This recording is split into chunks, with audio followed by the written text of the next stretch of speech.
Let's start with the seminar. So I will just quickly introduce you and read more or less the protocol about the seminar. So you have 45 minutes, 50 minutes for your presentation, and then at the end we will have 10 to 15 minutes for questions of the audience, right?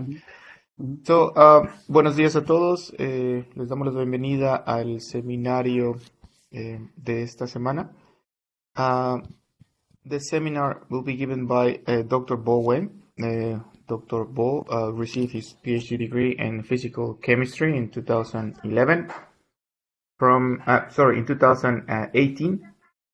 from State Key Laboratory of Photocatalysis on Energy and Environment at Fuzhou University in China. And he's currently a postdoctoral research at KU Leuven funded by this Marie Curie individual fellowships. And his research interest focuses on the synthesis of noble metal and perovskite-based materials for photocatalysis applications, including hydrogen generation, CO2 reduction, and selective or organic conversion. So after the seminar, you will have the opportunity to ask some questions to Bo. So you can do it directly to him, or you can write it down in the chat, and then I will pass the questions to Bo. Al final del seminario vamos a tener la oportunidad de hacerle preguntas al Dr. Bo, ya sea directamente abriendo los micrófonos, o bien pueden escribir sus preguntas en el chat y yo se las leeré al Dr. Bo. So Bo, please, the floor is yours.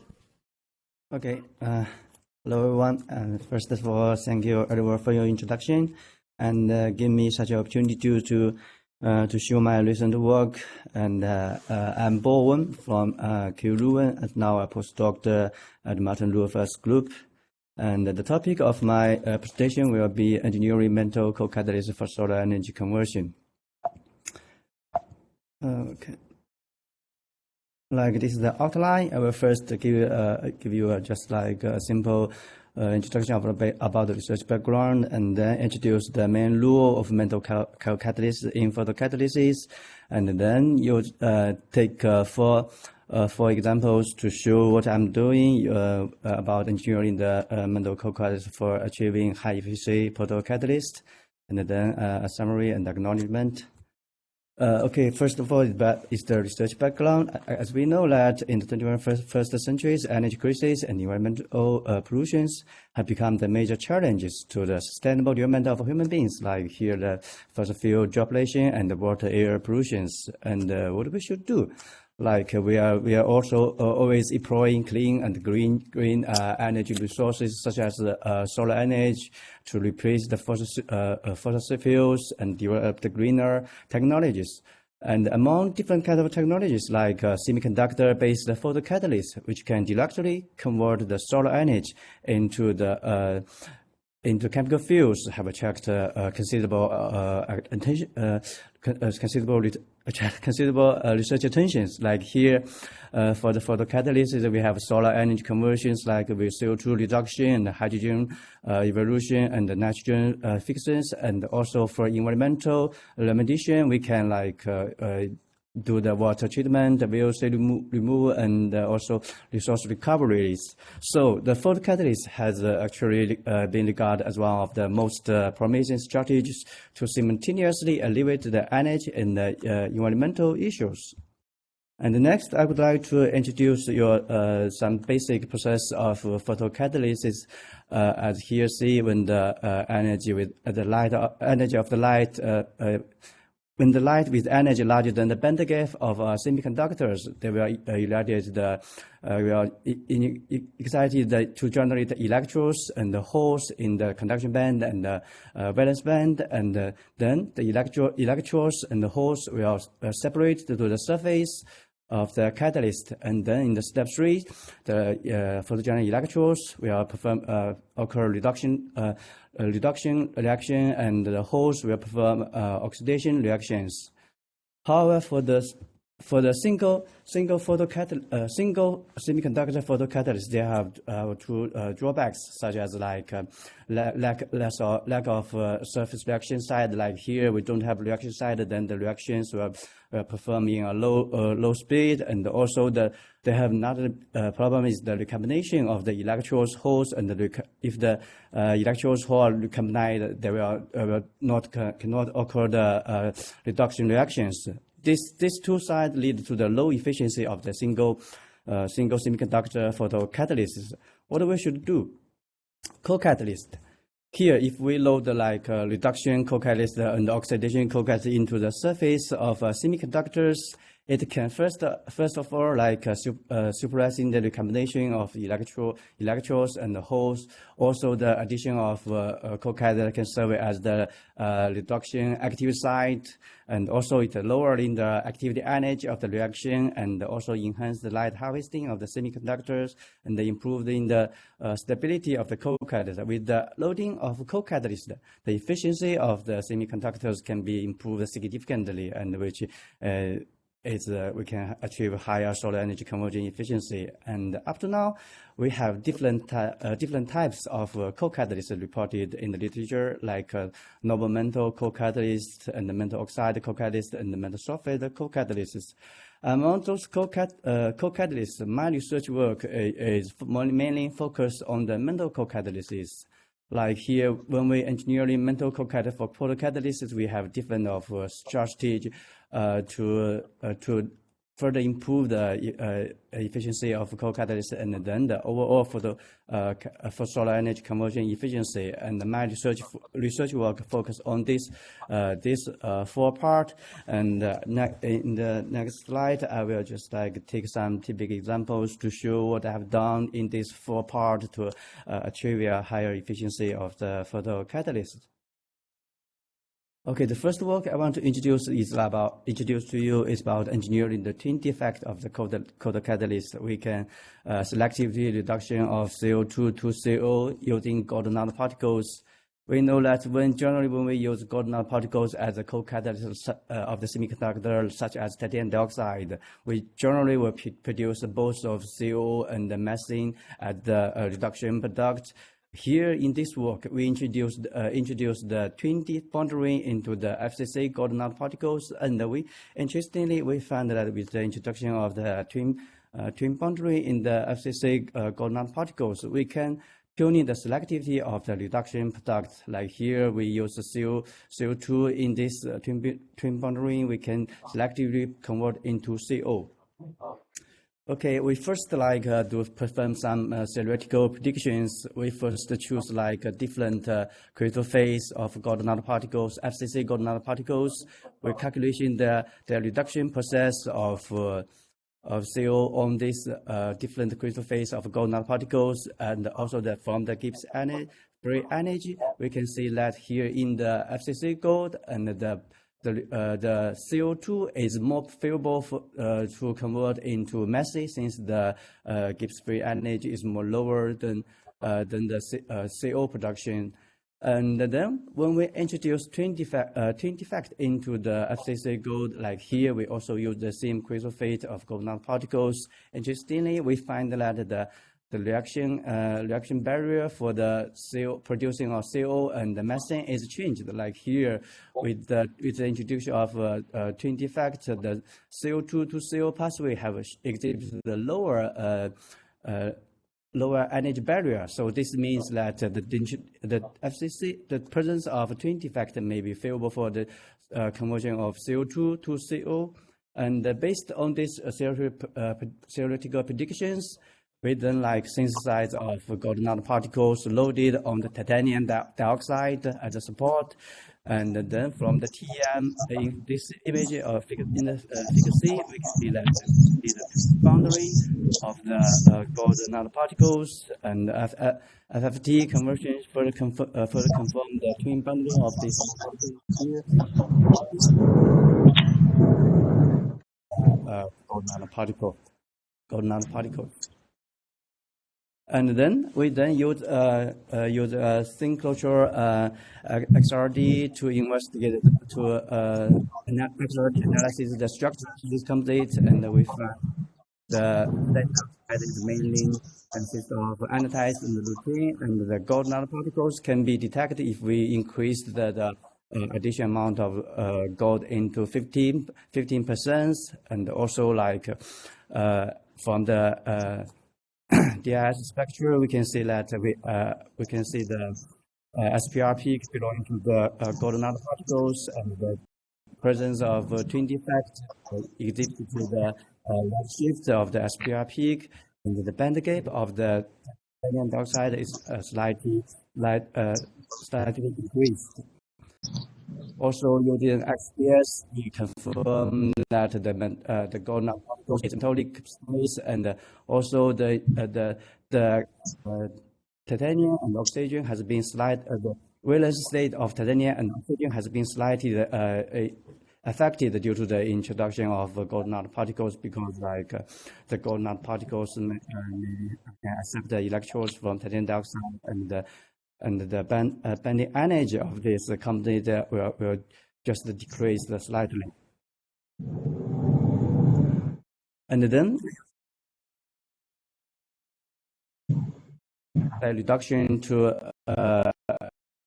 evaluate the performance. We found that the increase the additional amount of the activity gradually increased and then decreased. Interestingly, with the optimal additional amount of twin gold nanoparticles, we find that the 5% twin gold nanoparticle have the optimal activities. And interestingly, the selectivity for CO over this for catalyst, we can see that almost 100%. And for the FCC gold nanoparticle modified titanium dioxide, we can see that the selectivity of CO is lower than the twin gold nanoparticles. And with the third and with the 3 round recycle experiments, we found that our samples is very stable. And after the for the activity test, and we also can detect the twin bonding of gold in the gold nanoparticles. And also use isomer labeling experiments, we confirm that the CO production of CO is actually from the CO2.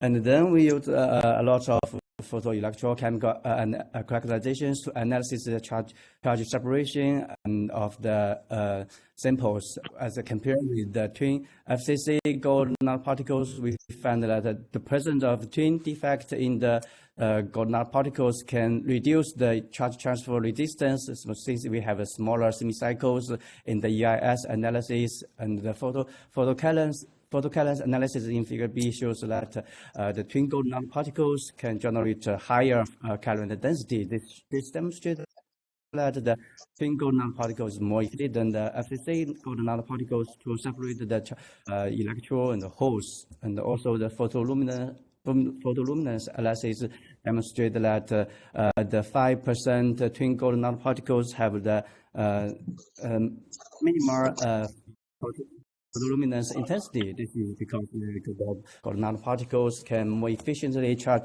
separate the electrons, and also the materials will be reduced. And PET analysis demonstrates. Just a moment, Bo. ¿Podrían apagar, por favor, sus micrófonos? Sorry? Gracias. No, just please continue, Bo. Okay. The PET analysis shows that the introduction of gold nanoparticles, the surface area have a slightly increased, and then this is to perform the reactions. And the contact angle for different sample show that the twin gold nanoparticles modified titanium dioxide have a lower contact angle. This will beneficial for the absorptions of the COOH polar intermediates. And then we use the in situ FTIR to analyze the CO2 reduction, the intermediates produced during the CO2 reduction as from A and B. We can see that this for the FCC sample here, this HCOO intermediates is the key intermediates for construction, and the COOH intermediates is the key intermediates for the CO productions. For the FCC gold modified titanium dioxide, we can see that both of these two intermediates are detected, and the COOH intermediate for the CO productions shows lower intensity. And we also have some observing the vibration of CO means that the produced CO may be absorbed on the surface of the catalyst. But for the twin gold nanoparticle modified titanium dioxide, the spectra shows that the only like COOH intermediates detected, and the intensity increased with the increased light irradiation time. And this demonstrates that they have this sample is favorable for the CO production, and also the vibration of CO is very weak, means that produced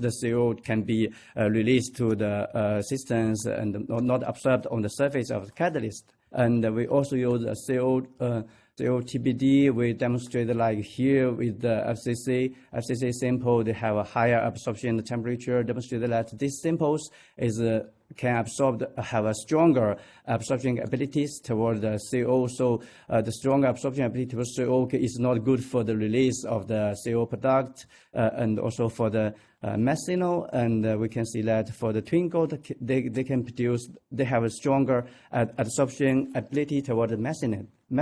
Then the produced methane will be absorbed on the surface, and this catalyst will not good for the methanol production, since a lot of methane is absorbed on the surface.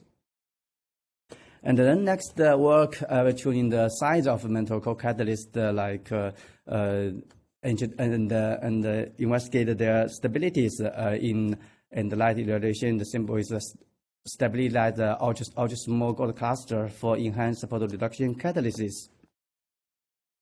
As we know that. Sorry. 好的，我在网上找到了这个与 SBSBSB 楼了有关的结果，请看。Sorry. As we know that when the mental catalyst mental co-catalysts, they have different size, like autumn size, and bunk materials, and mental class that they are in different size. When the noble metal nanoparticles with the size of 1 to 3 nanometers in diameter, we often call these nanoparticles like mental clusters, such as the gold clusters. And this ultra small gold clusters exhibit discrete electronic structures which is different with their nanoparticle size. Like here with the red and the pink ones, they have a SPR peak, which is due to the SPR peak of the gold nanoparticles. When they go to nanoclusters, we can see that the SPR peak just decreased, and we see like a band gap of the nanoclusters.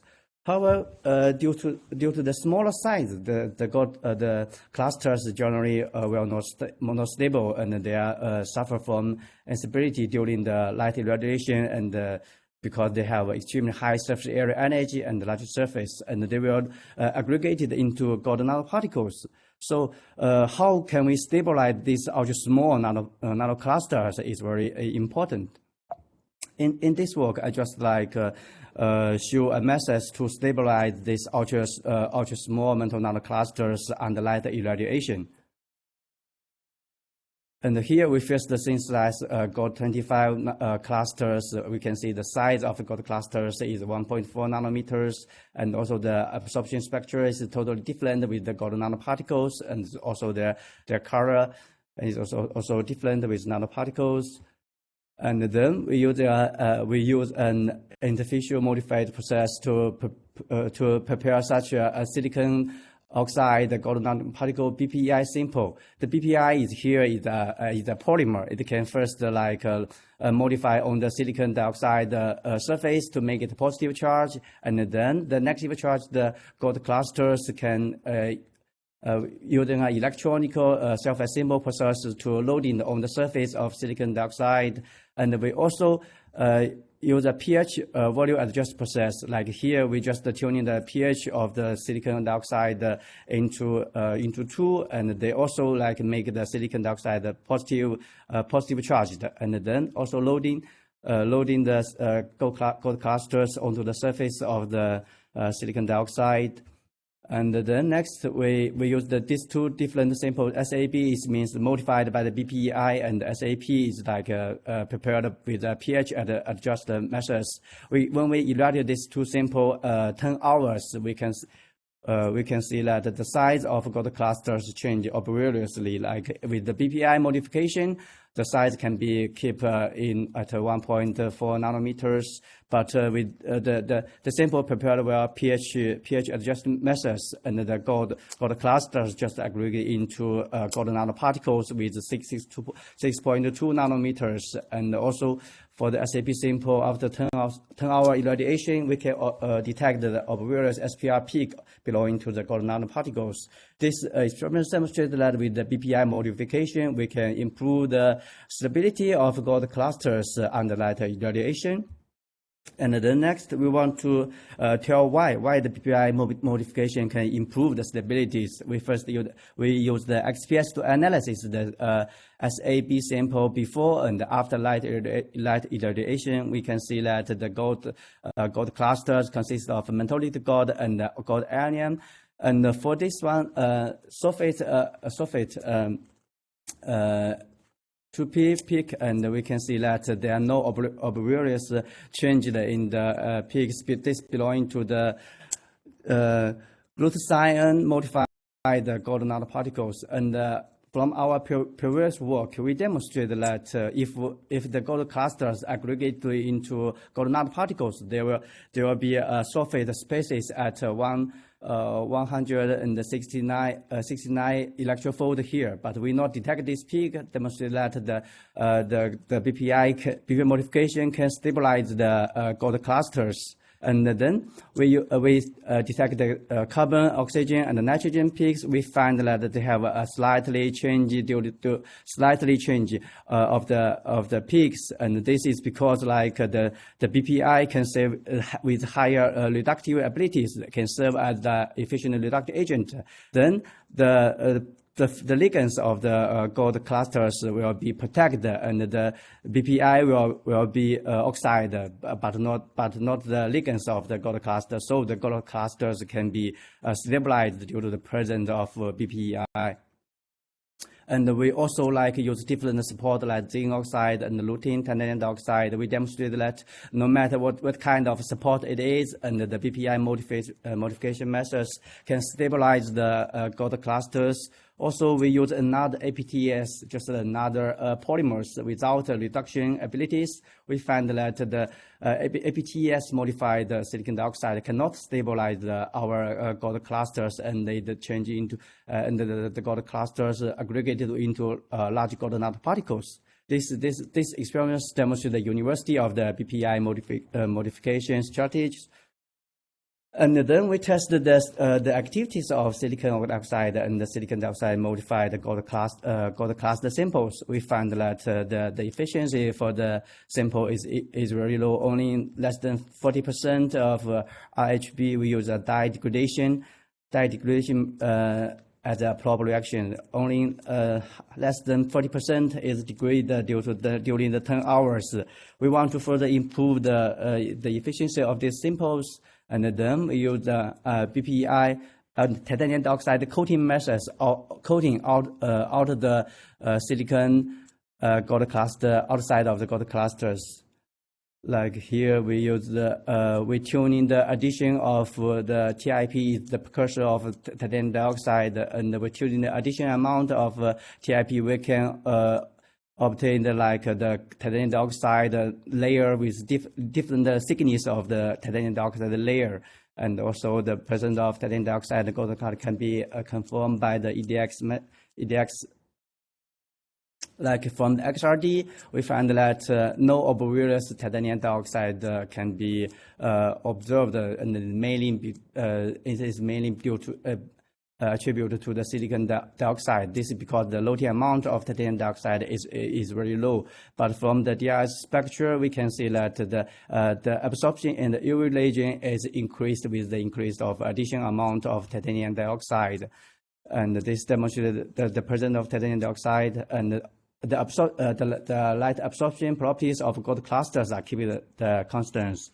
And the SEM image shows that they have no obvious morphology change due to the addition of titanium dioxide shell. And then next, we further use the RGB dye degradation to perform their activities. And from here, we can see that with the addition of titanium dioxide shell, and the activity is increased obviously, and the optimal addition amount is like 0.115 milliliter the TIP solutions. This simple achieve the most optimal activities, and the 10 times recycle experiment shows that our catalyst is very stable. And after the reactions, we also detect the clusters and the titanium dioxide shells.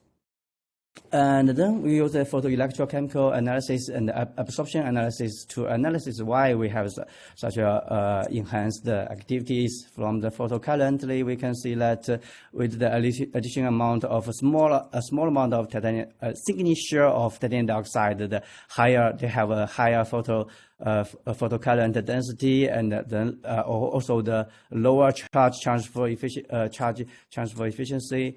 This is because, like, with the presence of titanium dioxide, the conduction band of the titanium dioxide is lower than the LUMO of the gold clusters, and then the gold cluster journal electrons can transfer to the CB of titanium dioxide. This will help to separate the electron and the holes in the gold nanoparticles, gold clusters, and then reduce their recombinations. So this is the charge transfer process which can improve the activities. Also, like, we use the BET to analyze the surface area. From the figure E, we can see that the thicker of the titanium dioxide shell, the surface area increased, and the adsorption toward the reactants RGB is increased. Also, we find that the optimal sample for the titanium dioxide is 0.15 samples, but here we can see that the higher photocurrent is the 0.05, and the higher adsorption ability toward RGB is 0.2. So we think that there must be some cooperations, like with the thicker shell, it can beneficial for the charge transfer, but the adsorption ability toward the reactants, like, is relatively low. But with more is thicker, the titanium dioxide shell is not good. It's not benefit for the charge transfer, but the absorption can be increased. So finally, this is simple with, like, between the balance. This samples with 0.15 milliliter titanium dioxide shells, they have optimal photoactivities. And then we use different kind of scavengers to analyze the reaction intermediates. We find that with benzoyl scavengers for the superoxide, and this just like almost seeds the reactions. It means that the superoxide radical is the main reaction intermediates for the RGB degradation. And we also use the EPR analysis to confirm the presence of superoxidation radicals, and also the electrons and the holes and the hydroxyl radicals also contribute to the degradation of the dyes. And then, based on our previous work, we find that BPI modified methods to stabilize the gold clusters.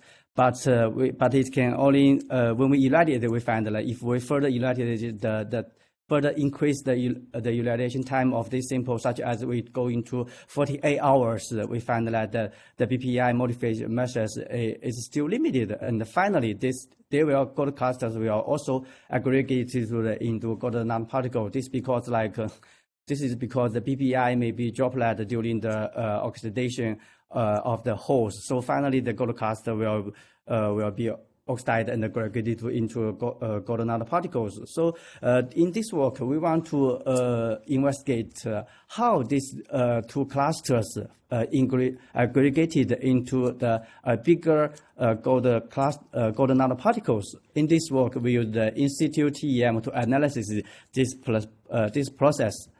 And from here, we load in the gold clusters into titanium dioxide nanosheet and also modified by BPI. And then we irradiate about 2, 4, 6 hours. We monitor the change process of the gold clusters. From figure A, we can see that we have 5 gold clusters here, and with the plotting of the irradiation time, we found that the gold clusters in the red cycles are gradually disappeared, and the size of these two sides gradually become larger. And this we can then, based on this image, we proposed such mechanisms like here, when the irradiation of the gold clusters, it will decompose and become a smaller gold cluster species, and then it will transfer to the next gold clusters, and finally, step by step, and these gold clusters will aggregated with another one, and finally turn to gold nanoparticles.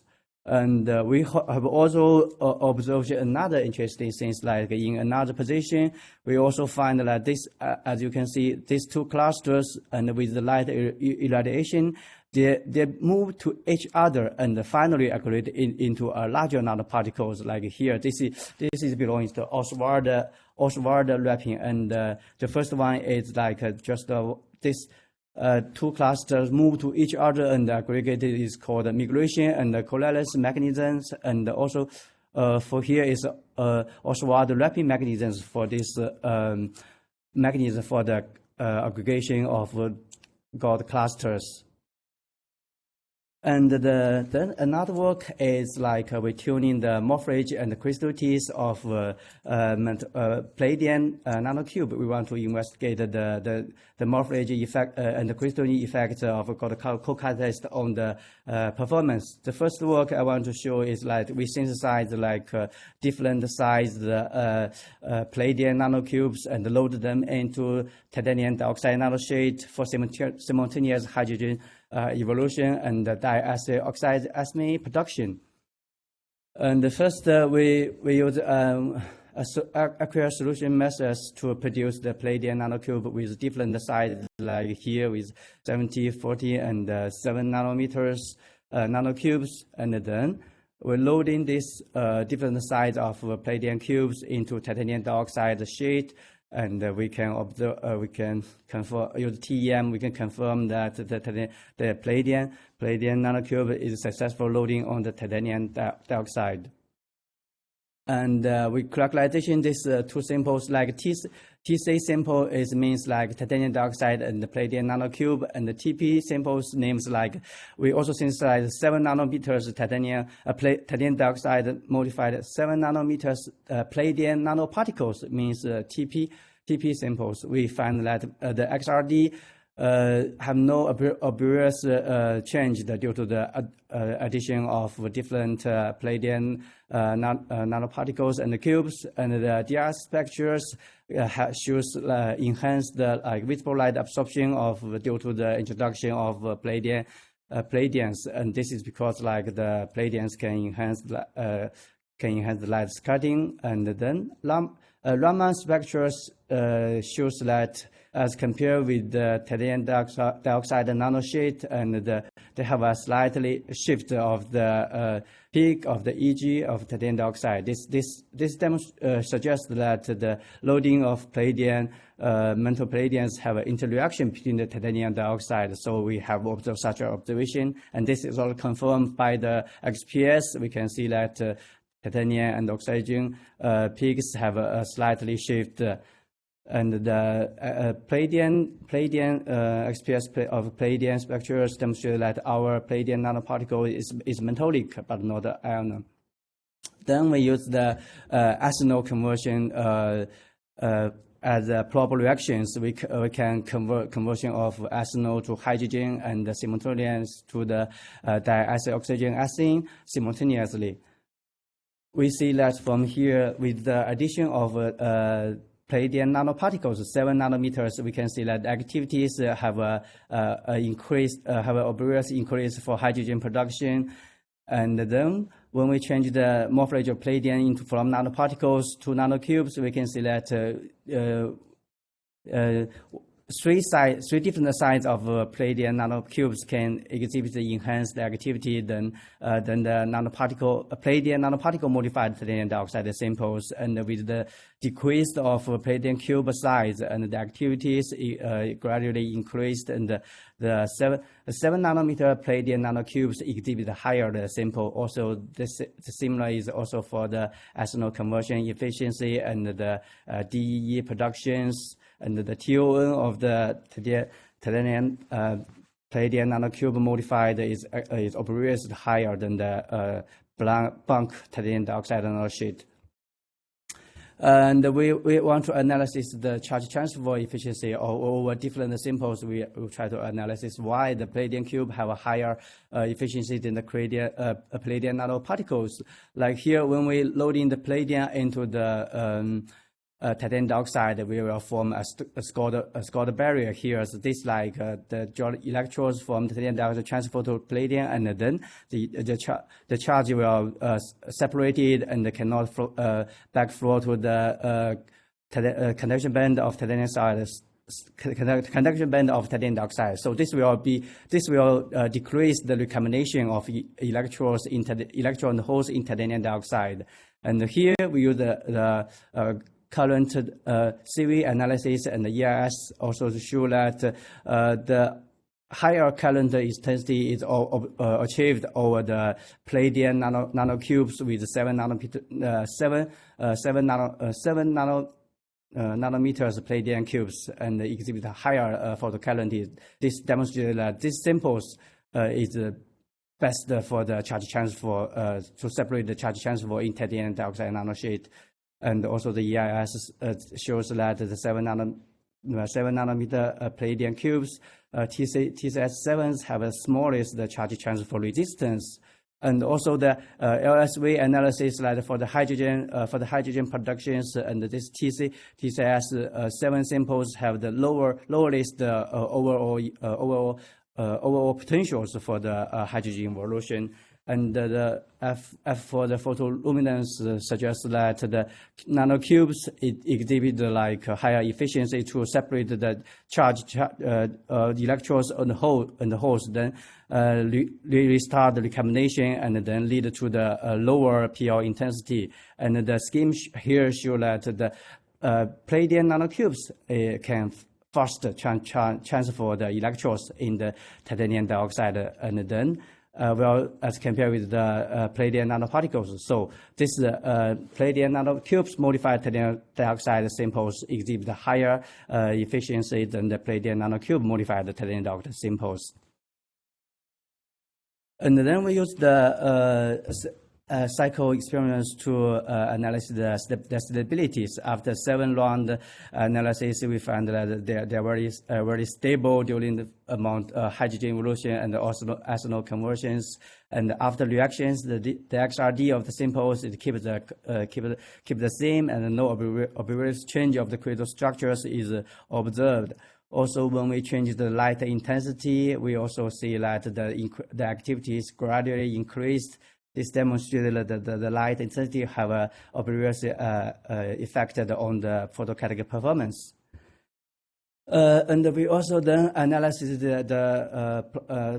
proposed the reaction mechanisms, like ethanol is first absorbed on the titanium dioxide, and the light radiation, the titanium dioxide will generate electrons and holes, and then electrons will transfer to the palladium nanocube, and the holes will oxide the absorb the ethanols, and then release two protons here, and then another host to further oxide the ethanol radicals. They will produce the oxide. I forgot how to read his name. It's an oxide like ethanol, and then and in the presence of protons, we will perform thermal reactions like 2 ethanol, and will react with them to produce such as DED products. And here release the 2 protons. Here will react with the electrons in the palladium nanocubes, and then to produce the hydrogen, and then it come back to the initial state. And in last work, we compare the activities of palladium nanocube and the palladium nanoparticles.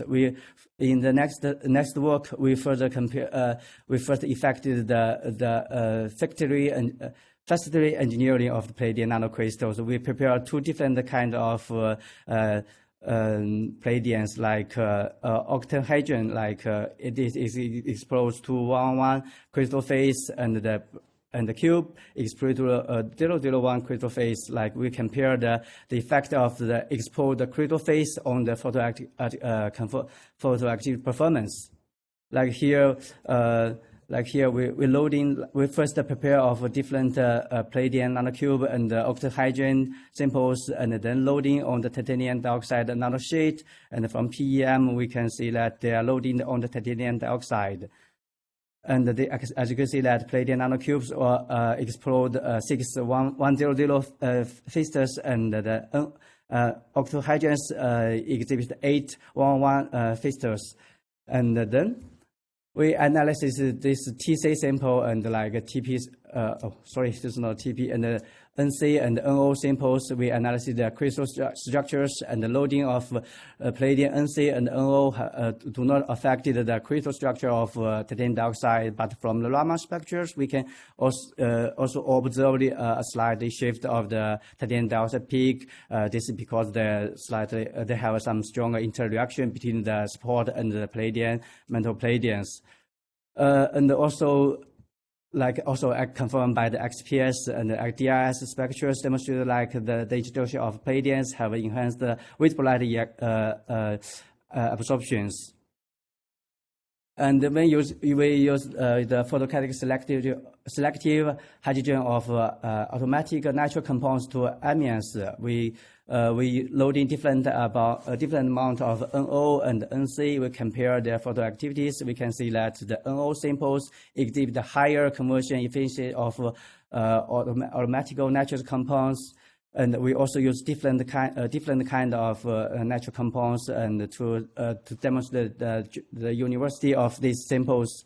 And the stability shows that after 5 times recycle, and we have the stable activities.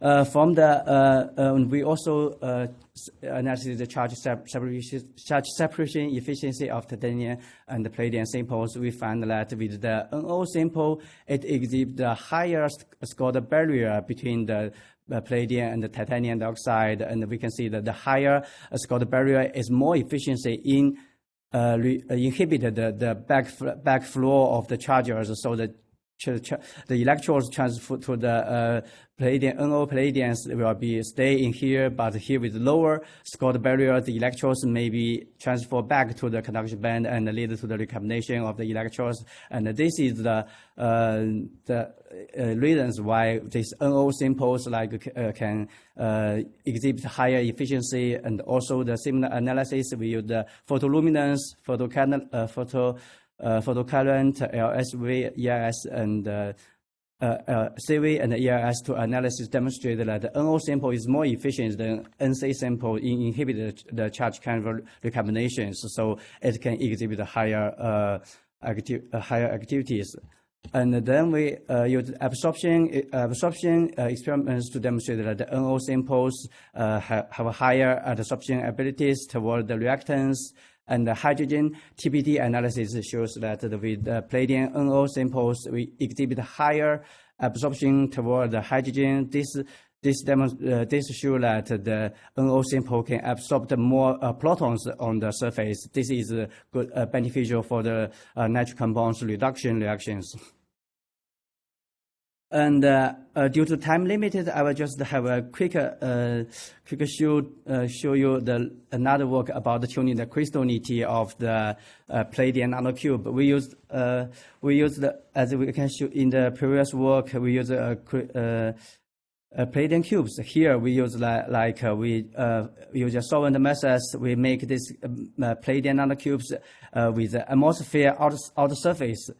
like here, like this is the Palladium cube. You try to modify this simple, make the outer surface of a cube atmosphere, so we can synthesize such a crystalline at atmosphere Palladium nanocubes, and then we loading them into the silicon bitumen bromide perovskite materials. Also, we here use TM and XRD to analyze the structures and the light absorption properties, and also XPS to demonstrate they also have a slightly shift of the peak and demonstrate a stronger interaction between each other.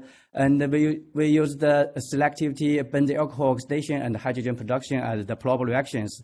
We can see that benzyl alcohol can be oxidized into benzyl halides and simultaneously produce the hydrogen. Also, the optimized amount of the sample is here is 1%, and compare the Palladium nanocube with the modified Palladium nanocube atmosphere. Like here, we have higher activities when we modify the outer surface of Palladium cubes, and the stabilities demonstrate the higher stability of the samples. And the next is the similar analysis of charge transfer efficiency, and also like scan-wager analysis, the reaction mechanism.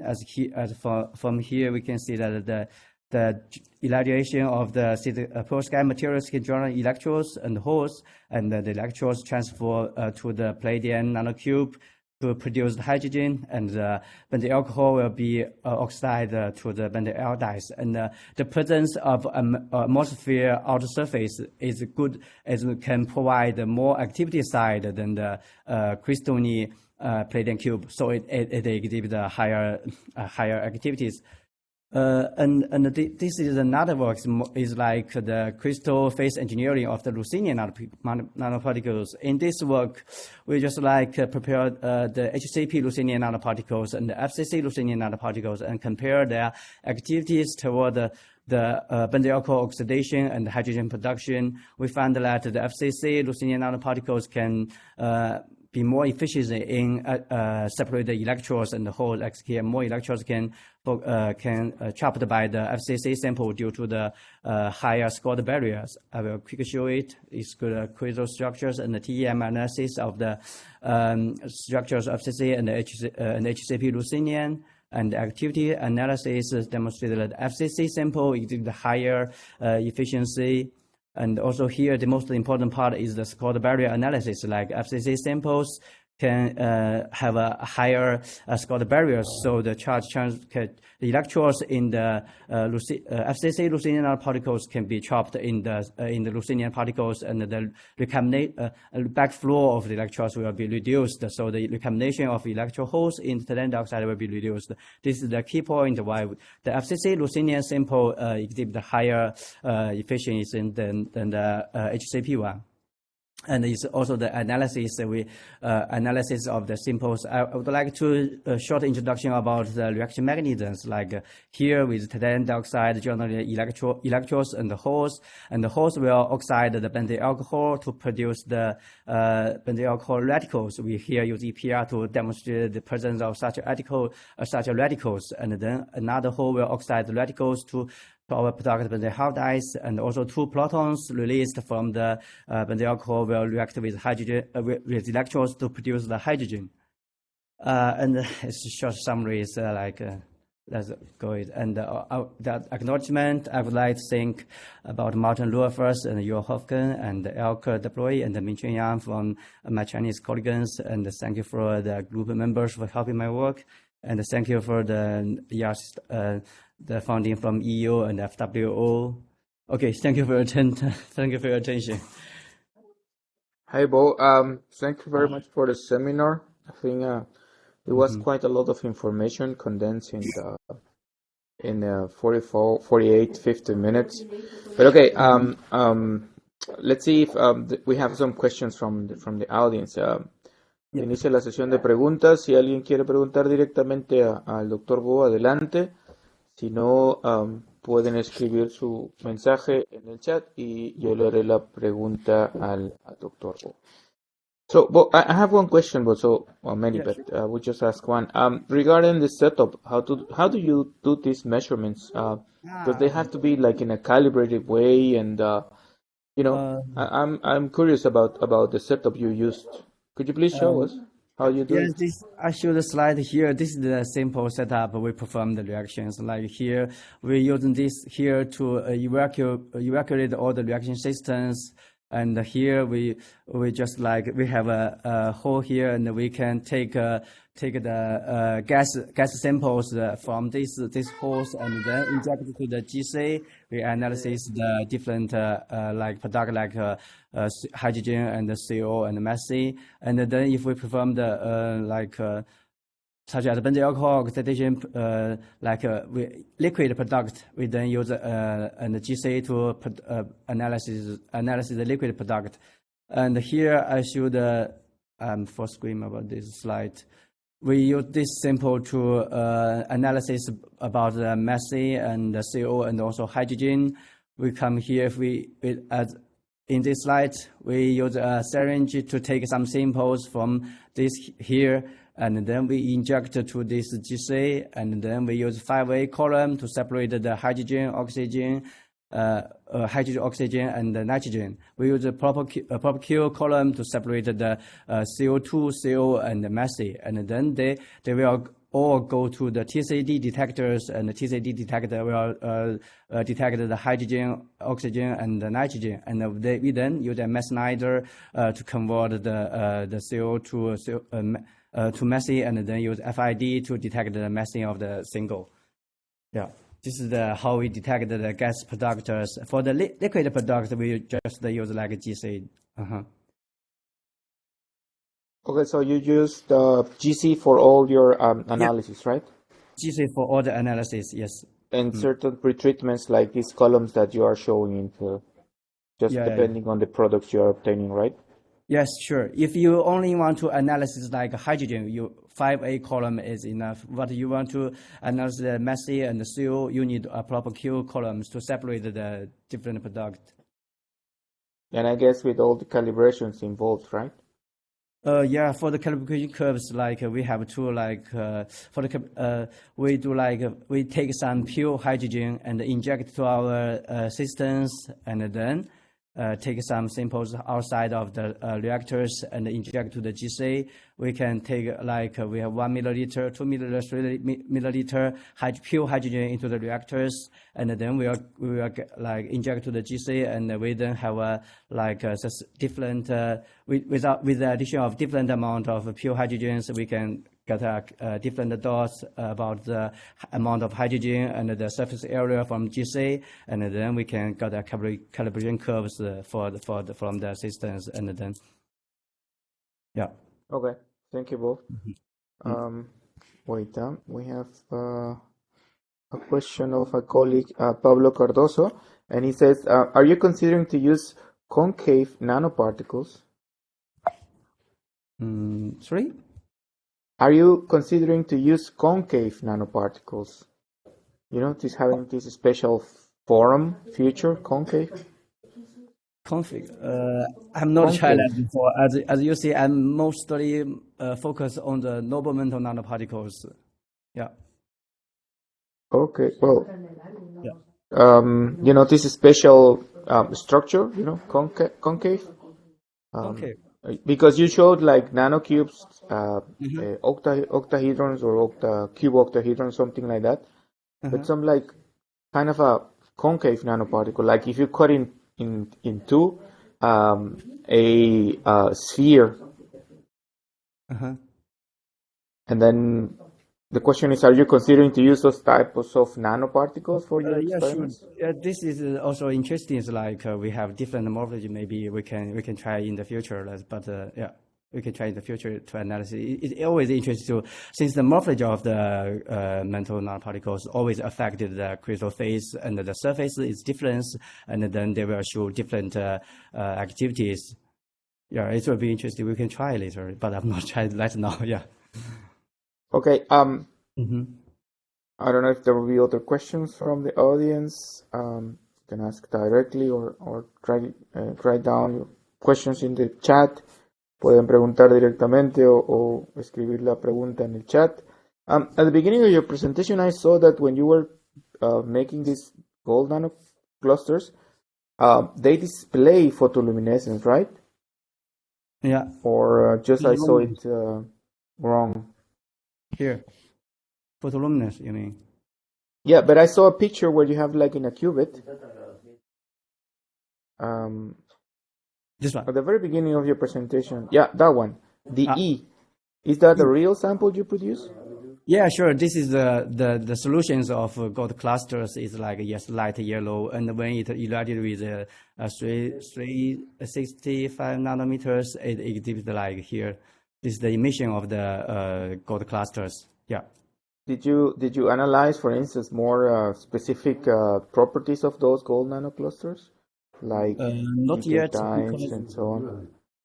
yeah, not yet, because like the photoluminescence properties is not the key point we focus on. We want yes. Sure. This is not Okay, I'm analysis. yeah, sure. But I mean, could be interesting, not for this, but for other types of applications, Yes, should yes. They have some like literature report like for the gold clusters. They tune in the structures of gold clusters and also the size of gold cluster. For here, I use 25 gold atoms to synthesize these gold clusters. When they have some literature shows that with the different number of gold atoms, they consist of different gold clusters, and the photoluminescence will be changed. Yeah, it's very interesting. They have a lot of work to investigate the property optical properties there. Okay. So, any other question from the audience? Yes, I have one. About the palladium nanocubes, have you tried to analyze the effect of the size of the nanocube? Is there a size that is best for your applications? Yeah, the 7 nanometer is the best samples we observed. Yeah. Is there a reason why? This is because, like, as we show here, like with the nanocubes, it can be more efficiency to separate the charge of the photocatalytic electrodes from the titanium dioxide, because we can have a suitable Scott barriers and the higher charge transfer efficiency than the nanoparticles. So, and also the I not show here the absorption. No, the absorption is mainly between attributed to the charge separation efficiency. Like a cube is better than nanoparticles with the same size. Also with the same size. Yeah. Okay. Thank you. Thank you. Okay. Another question from Maria Catalina is: have you considered using another material other than titanium dioxide? Sure. We have a try. We have tried like use perovskite materials here, and we also in my previous work we also tried cadmium sulfide materials. Here we just use the titanium dioxide as a support. Just like choose as a simple, because the titanium dioxide may be more stable. So because we focus on comparing the gold co-catalyst, so we want a more stable support. It will be. So we will reduce the factories of the systems. Yes, yes, more stable. So we choose that one. Okay, so you need like a stable substrate just to see what's the influence of the morphology and size and composition, right? Okay, yes, we have another question from Ricardo Romero. He's asking, how long is necessary to add nanoparticles to the material with this process? Sorry, how long? How long is necessary? I think that he's asking how long does it take to add the nanoparticles to the material with this process, with the procedure you are using, the synthetic procedure. Here I just like as you hear, as first the synthesis of different palladium materials, and then also the titanium dioxide is prepared, and then I just use the wet impregnation methods. I still in these two materials about 12 hours, so we can prepare such a complicated materials. 12 hours. 12 hours, yeah. 12 hours, okay. I also investigated that the reaction because these two materials are synthesized and they are fixed, so if we stirring for 12 hours and 24 hours, it's similar. So have no difference if we prolong the time. And it's just wet impregnation, right? Yeah, wet impregnation methods, yes. Another procedure you could use, or you have tried, or no? Right now, because I see the literature report, they also have like I can show you here in this image. Like here, we use solvent methods. Like they have also like just adding titanium dioxide in here, like during the synthesis of palladium cube. It also works. But the problem is we use the support here is like, as you can see, we have a PVP and the AA like here in the solvent, and so there will be some like additional surface PVPs like absorption on the surface of support. So this may affect the performance. So I just first prepare them and then load into the support, but not just add the support during the synthesis of the palladium cube. Yeah, I see. Mm-hmm. Yeah. So I don't know if there might be some other questions. Hay otras preguntas para Bo.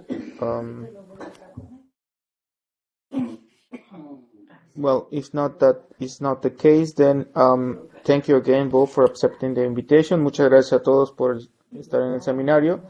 So, thank you a lot, Bo, and see you soon. Gracias a todos, que tengan buen fin de semana y nos vemos en el siguiente seminario.